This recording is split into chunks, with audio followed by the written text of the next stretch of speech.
Motion போகும்போது blood பார்த்துருக்கீங்களா?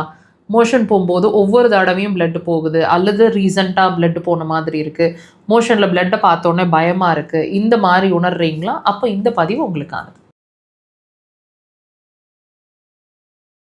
மோஷனில் பிளட்டு போச்சு, பார்க்கவே ரொம்ப பயமாக இருந்துச்சு, என்ன காரணம்னு தெரியல, இதுக்கு என்ன ட்ரீட்மெண்ட்டாக இருக்கக்கூடும் யோசிச்சுட்டு இருக்கீங்க இல்லையா? இந்த பதிவை முழுசாக பாருங்கள்.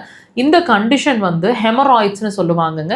அதாவது மோஷன் போகிற பகுதி பக்கத்துலேயே இருக்கக்கூடிய வெயின்ஸ் வந்து வீங்கி அது வந்து பர்ஸ்ட் ஆகிறதுனால, அந்த இடத்துல ஒரு ஊஸ் அவுட் அப்படிங்கிறதுனால பிளட் வெளியே வர்ற மாதிரி ஒரு நிலை. இந்த கண்டிஷன் வர்றதுக்கு நாங்கள் நல்லா கவனிங்க, ஒவ்வொரு பதிவுலேயும் ஒரு தெளிவு உங்களுக்கு கொடுத்துட்டே தான் இருக்கிறோம்.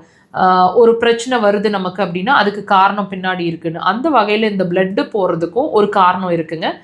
நம்ம என்ன பார்க்குறோம், பிளட்டு போகுது, அதை எப்படி ஸ்டாப் பண்ணுறது அப்படிங்கிறது மட்டும்தான் பார்க்குறோம். அல்லது பைல்ஸ் இருக்கா, ஃபிஷர் இருக்கா, இந்த ஹெமராய்ட்ஸ் இருக்கா, இப்படி மாதிரி பார்க்குறமே ஒழிய அது வந்ததுக்கு என்ன காரணம்னு பார்க்க தவறிடுறோம். இந்த பதிவில் கண்டிப்பாக உங்களுக்கு ஒரு தெளிவு கிடைக்கும். நல்லா கவனிச்சு பாருங்கள், இந்த பிரச்சனைகள்லாம் வர்றதுக்கு முக்கியமான காரணம்னு உங்களுக்கு இருக்கிறது, நீங்கள் உணர வேண்டியது உங்களோட மோஷன் சம்மந்தமான பிரச்சனை என்ன இருக்கும்.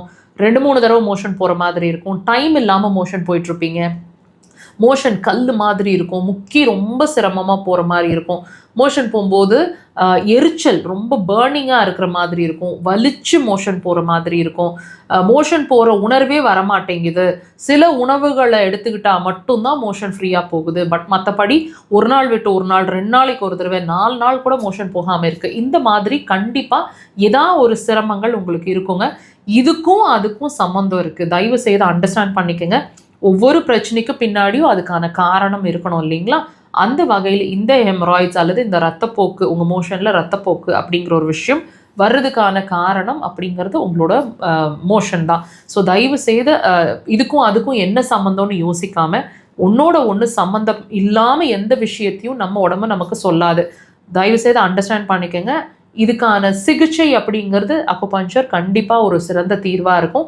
ஆப்ரேஷன் இல்லாமல், சைட் எஃபெக்ட்ஸ் இல்லாமல் ஒரு சிகிச்சையை தேடுறீங்கன்னா தாராளமாக நீங்கள் அக்குபஞ்சரை சூஸ் பண்ணலாம்.